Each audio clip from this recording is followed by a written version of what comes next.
ಬೆಳಗಾವಿ ಲೋಕಸಭಾ ಕ್ಷೇತ್ರದಿಂದ ಇಂದು ಕಾಂಗ್ರೆಸ್ ಅಭ್ಯರ್ಥಿಯಾಗಿ ಮೃಣಾಲ್ ಹೆಬ್ಬಾಳ್ಕರ್ ಅವರು ನಾಮಪತ್ರವನ್ನು ಸಲ್ಲಿಸ್ತಾ ಇದ್ದು ವಿವಿಧ ಮಠಾಧೀಶರ ಪಾದಪೂಜೆಯನ್ನು ಸಹ ಇಂದು ಲಕ್ಷ್ಮೀ ಹೆಬ್ಬಾಳ್ಕರ್ ಅವರ ನಿವಾಸದಲ್ಲಿ ನೆರವೇರಿಸಿರುವಂಥದ್ದು. ಸದ್ಯ ನನ್ನ ಜೊತೆಗೆ ಲಕ್ಷ್ಮೀ ಹೆಬ್ಬಾಳ್ಕರ್ ಅವರು ಇದ್ದಾರೆ. ಮೇಡಮ್, ಇವತ್ತು ಎಲ್ಲರೂ ನಿಮ್ಮ ಬೆಂಬಲಿಗರು ಒಂದು ಪ್ರಶ್ನೆಯನ್ನು ಕೇಳ್ತಾ ಇದ್ದಾರೆ.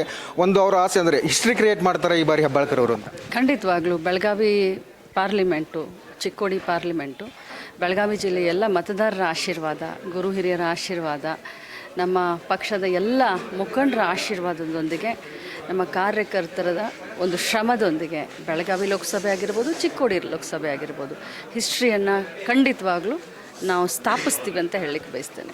ಎಲ್ಲ ಸಮುದಾಯದ ಮಠಾಧೀಶರು ಬಂದು ಇಂದು ಮಗನಿಗೆ ಆಶೀರ್ವಾದ ಮಾಡಿದಿರಿ, ಏನು ಹೇಳಕ್ಕೆ ಬಯಸ್ತೀರಿ ಮೇಡಮ್? ನಮ್ಮ ಹಿಂದೂ ಸಂಸ್ಕೃತಿ, ನಮ್ಮ ದೇಶದ ಸಂಸ್ಕೃತಿ, ಇವತ್ತು ಬೆಳಗ್ಗೆ ಎದ್ದು ಮಹಾಲಕ್ಷ್ಮಿಯ, ಸೊಳೆಬಾವಿ ಮಹಾಲಕ್ಷ್ಮಿಯ ಆಶೀರ್ವಾದ ತೆಗೆದುಕೊಂಡು ಬಂದು ಆಕಳನ್ನು ಪೂಜೆ ಮಾಡಿ, ಅದನಂತರ ನಮ್ಮ ಎಲ್ಲ ಮಠಾಧೀಶರ ಗುರುಗಳ ಪಾದಪೂಜೆಯನ್ನು ಮಾಡಿ ಅವ್ರದ್ದೆಲ್ಲ ಆಶೀರ್ವಾದವನ್ನು ತೆಗೆದುಕೊಂಡು ಒಂದು ಶುಭಾರಂಭವನ್ನು, ಒಂದು ವಿಜಯ ಯಾತ್ರೆಯನ್ನು, ವಿಜಯ ಸಂಕಲ್ಪವನ್ನು ಇವತ್ತು ಶುರು ಮಾಡ್ತಾ ಇದ್ದೀವಿ. 2014ರಲ್ಲಿ ನೀವು ಲೋಕಸಭೆಗೆ ಸ್ಪರ್ಧಿಸಿದ್ರಿ. ಈ ವೇಳೆ ಎಲ್ಲ 8 ವಿಧಾನಸಭಾ ಕ್ಷೇತ್ರಗಳಲ್ಲಿ ಸಂಚರಿಸಿದ್ರಿ.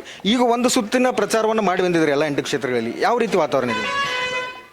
10 ವರ್ಷದ ಹಿಂದೆ 2014ರಲ್ಲಿ ಲಕ್ಷ್ಮೀ ಹೆಬ್ಬಾಳ್ಕರ್ ಬರೀ ಲಕ್ಷ್ಮೀ ಹೆಬ್ಬಾಳ್ಕರ್ ಆಗಿದ್ದರು. ಆದರೆ ಇವತ್ತಿನ ಲಕ್ಷ್ಮೀ ಹೆಬ್ಬಾಳ್ಕರ್ ಜೊತೆ ಇಡೀ ಜಿಲ್ಲೆಯ ನಾಯಕರು, ಇಡೀ ಕಾಂಗ್ರೆಸ್ ಪಕ್ಷದ ಕಾರ್ಯಕರ್ತರು, ಜಿಲ್ಲೆಯ ಎಲ್ಲ ಗುರು ಹಿರಿಯರ ಆಶೀರ್ವಾದ, ಎಲ್ಲ ಸಮುದಾಯಗಳ ಒಂದು ಆಶೀರ್ವಾದ ಇದೆ. ಸೊ ಎಲ್ಲರ ಜೊತೆಯಲ್ಲಿ ಇವತ್ತು ಲಕ್ಷ್ಮೀ ಹೆಬ್ಬಾಳ್ಕರ್ನ ಎಲ್ಲರೂ ಜೊತೆಯಲ್ಲಿ ಕೈ ಹಿಡ್ಕೊಂಡು ಮುಂದೆ ಸಾಗಿಸ್ತಾ ಇದ್ದಾರೆ.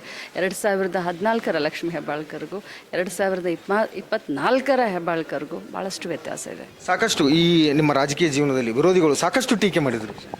ಆ ಟೀಕೆಗೆ ಉತ್ತರ ನನ್ನ ಮತದಾರರು ಕೊಡ್ತಾರೆ. ಆ ಟೀಕೆಗೆ ಉತ್ತರ ಜೂನ್ 4ನೇ ತಾರೀಕು ಸಿಕ್ಕ. ಕೊನೆಯದಾಗಿ ಬೆಳಗಾವಿಯ ಮತದಾರರಿಗೆ, ಬೆಳಗಾವಿಯ ಜನರಿಗೆ ಏನು ಹೇಳಕ್ಕೆ ಬಯಸ್ತೀರಾ? ನಾನು ಒಂದೇ ಅವ್ರ ಕೈ ಮುಗಿದು ಕೇಳ್ಕೊಳ್ತೀನಿ, ಬೆಳಗಾವಿಯ ಸ್ವಾಭಿಮಾನದ ಪ್ರಶ್ನೆ, ಬೆಳಗಾವಿ ಜಿಲ್ಲೆಯ ಮನೆಯ ಮಗನಿಗೆ ಆಶೀರ್ವಾದ ಮಾಡಿ ನಿಮ್ಮ ಸೇವೆಯನ್ನು ಮಾಡುವಂಥ ಒಂದು ಅವಕಾಶ ಕೊಡಿ ಅಂತ ಕೇಳ್ಕೊಳ್ತೀನಿ. ಇದಿಷ್ಟು ಲಕ್ಷ್ಮೀ ಹೆಬ್ಬಾಳ್ಕರ್ ಅವರು ಹೇಳುವಂಥ ಮಾತು. ಕ್ಯಾಮ್ರಾಮನ್ ಸಂಜು ಜೊತೆ Mantesh Kurbet, north first, Belagavi. North first, ಉತ್ತರ ಕರ್ನಾಟಕದ ಆವಾಜ್.